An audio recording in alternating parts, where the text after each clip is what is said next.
Assalamualaikum warahmatullahi wabarakatuh, Sobat RH sekalian. Jumpa lagi kita di channel yang keren ini, Keren Cadas.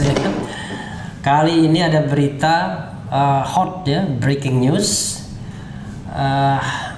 Ya bagaimanapun kita harus mengucapkan, karena dia seorang muslim, innalillahi wa inna ilaihi raji'un ya. Jadi telah berpulang, turut berbelasungkawa ini tulisannya atas wafatnya Suryaman SH. Rupanya Suryaman SH ini adalah anggota Majelis Hakim Pengadilan Negeri Jakarta Timur yang menghukum Habib Rizik Syihab selama 4 tahun ya, dan juga Habib Hanif. Kalau ketua majelisnya namanya Katwanto. Nah, ini salah seorang anggota majelis hakimnya. Rupanya baru meninggal. Coba kita bacakan ya, ada dari Kumparan, ada dari CNN Indonesia, dan ada dari Fakta Kini ya, agak ngeri-ngeri sedap. Coba kita bacakan. Dari Fakta Kini, 16 hari setelah memvonis HRS 4 tahun penjara, Hakim Suryaman meninggal dunia. Jadi 16 hari ya. Kita bacakan Ahad 11 Juli 2021, faktakini.info Jakarta. Innalillahi wa inna ilaihi raji'un. Telah berpulang ke rahmatullah Hakim PN Jakarta Timur Bapak Suryaman SH pada hari Sabtu 10 Juli 2021 kemarin ya. Teriring doa semoga almarhum mendapat rahmat dan ampunan Allah Subhanahu wa taala, dan keluarga yang ditinggalkan diberikan kesabaran serta keikhlasan. Begitulah pesan yang diposting oleh akun resmi Pengadilan Negeri Jakarta Timur hari ini Ahad 11 Juli 2021. Saya mendapatkan ini dari pengacara atau kuasa hukum Habib Rizik ya. Postingan ini Aziz Yanuar, dan sambil bilang sampai jumpa di pengadilan akhirat ya. Coba kita bacakan terus ya. Suryaman adalah salah satu hakim dalam kasus tes swab Rumah Sakit Umi Bogor dan memvonis hukuman 4 tahun penjara untuk zuriyah atau keturunan Nabi Muhammad SAW itu. Selengkapnya majelis hakim diketuai oleh Katwanto dan anggota Mu'arif, Suryaman, Hapsoro, Victor, dan M. Yusuf. Wafatnya Suryaman pada hari Sabtu 10 Juli itu berarti hanya berselang 16 hari setelah ia dan anggota majelis hakim lainnya, termasuk ketua ya tentunya, menjatuhkan vonis selama 4 tahun penjara, yang mana vonis ini dinilai sangat zalim dan tidak adil oleh berbagai kalangan ya. Ya termasuk saya mengatakan tidak adil ya. Karena kita yang belajar hukum jadi aneh. Bagaimana mungkin hukuman Habib Rizik sama dengan hukuman jaksa Pinangki ya.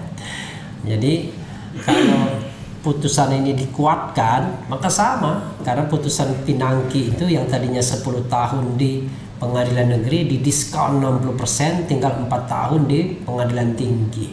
Padahal kejahatan jaksa Pinangki itu 3 yang terbukti. 1, permufakatan jahat.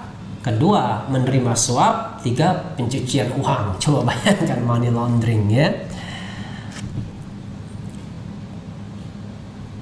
Karena kasus tes swab ini bukan kasus pembunuhan, bukan kasus mengkorupsi uang negara, apalagi menjual aset negara. Tetapi Habib Rizik Syihab divonis hukuman begitu berat ya. Kadang-kadang SH, kadang-kadang SY. Tapi kalau saya lihat pembelaan yang ditulis sendiri oleh Habib Rizik itu dia menuliskan dirinya SY ya, Syihab gitu ya. Pada sidang kasus tes swab di Rumah Sakit Umi Bogor, Jawa Barat yang digelar Kamis 24 Juni yang dibacakan majelis hakim yang diketuai oleh Katwanto dan anggota Mu'arif, Suryaman, Hapsoro, Victor, dan M. Yusuf, HRS mereka nyatakan bersalah dan divonis selama 4 tahun penjara. Menyatakan terdakwa Rizik Syihab telah terbukti secara sah dan meyakinkan bersalah melakukan tindak pidana, turut serta melakukan perbuatan dengan menyiarkan pemberitahuan bohong dengan sengaja menerbitkan keonaran di kalangan rakyat sebagaimana dalam dakwaan alternatif primer penuntut umum, ujar hakim. Ya, memang dakwaan atau tuntutan primernya itu adalah Undang-Undang nomor 1 tahun 1946 ya, tentang ketentuan pidana, tentang peraturan hukum pidana itu dengan ancaman hukuman 10 tahun. Jadi siapapun, barang siapa yang menyiarkan berita atau pemberitahuan bohong yang dapat menerbitkan keonaran itu diancam dengan hukuman 10 tahun penjara.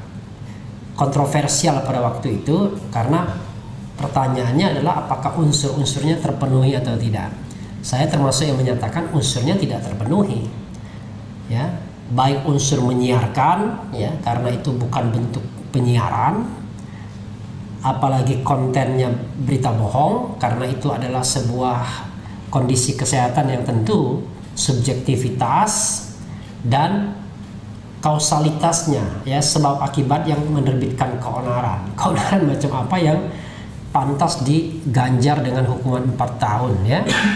Kalau sekadar ada 1-2 orang atau katakanlah satu kelompok yang baru dibuat dan mengadakan demonstrasi lalu diterjemahkan sebagai sebuah keonaran, ya saya kira terlalu kebangetan juga.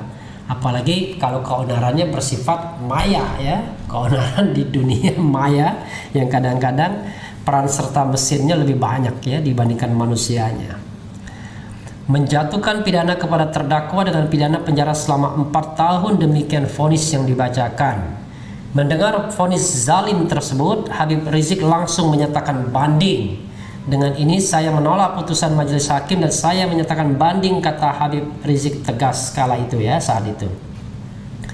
Usai menyatakan banding, Habib Rizik menyalami majelis hakim satu persatu. Kemudian ia menyampaikan pesan kepada majelis hakim, insya Allah kita akan bertemu di pengadilan akhirat nanti, ujar Habib Rizik. Habib Rizik melanjutkan menyalami penasihat hukumnya dan menegaskan untuk terus melawan atas kezaliman yang menimpanya. Habib Rizik juga menyalami keluarga yang menghadiri persidangan tersebut.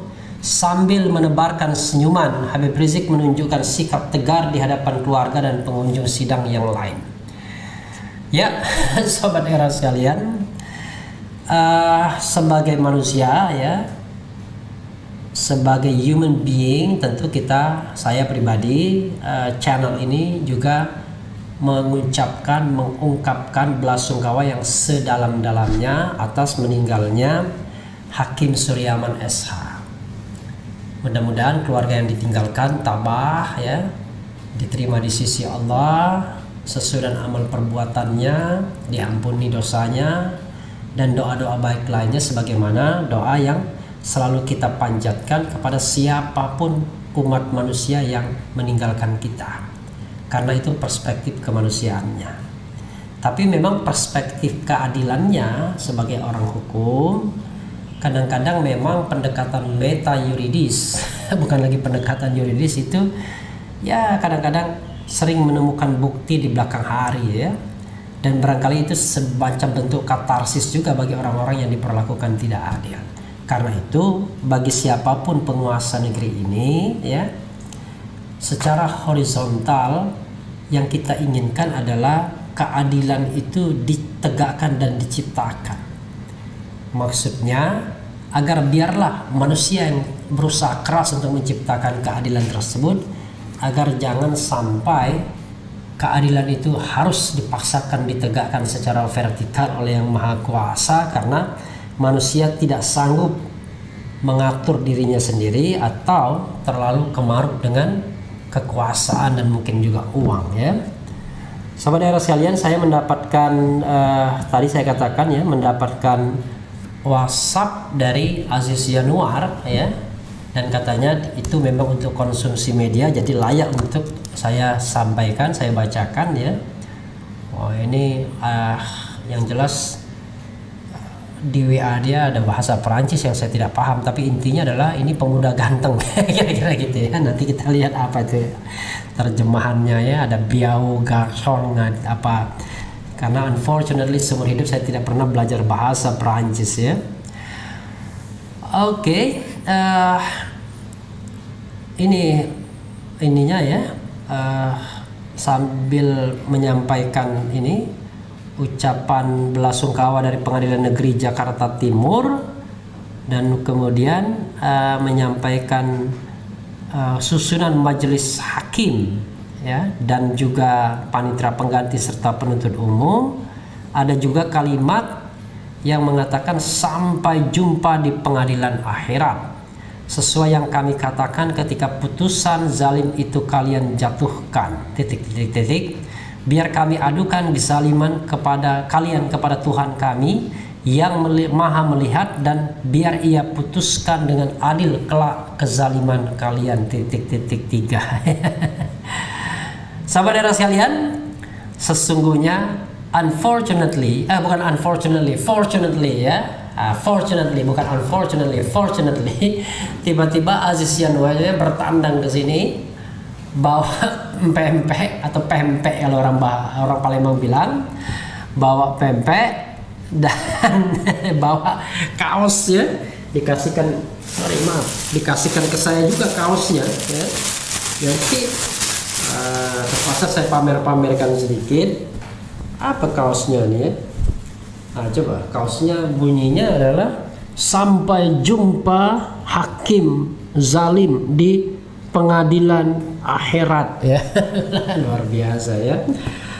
Ya, kadang-kadang saya kira begitu saudara sekalian, ketika kita tidak mendapatkan keadilan ya yang harusnya diberikan oleh negara, banyak orang melakukan pendekatan meta yuridis. Ternyata yang saya katakan tadi unfortunately, tiba-tiba beliau datang nganter pempek, ngasih pempek dan ngasih kaos, maka saya sekalian undang saja Bung Aziz Yanuar. Assalamualaikum warahmatullahi wabarakatuh. Dekat sini dikit. Jadi rupanya Bung Aziz Yanuarnya sudah datang sobat era sekalian. Nah, coba kita lihat komentar sobat era soal ini ya. Karena ini live ya, Bung Aziz. Bagaimana kabarnya? Alhamdulillah baik. Saya mohon maaf walaupun Anda di samping saya, tapi tetap saja saya lihatnya ke depan karena mikrofonnya di sini. Kecuali mikrofonnya di situ ya. Tapi bisa juga saya pindahkan begini ya mikrofonnya. Nah, jadi biar saya lebih menghargai tamu ya. Gitu ya, lebih menghargai tamu. Coba kita lihat komentar sobat RH soal ini dulu ya. Ini biasanya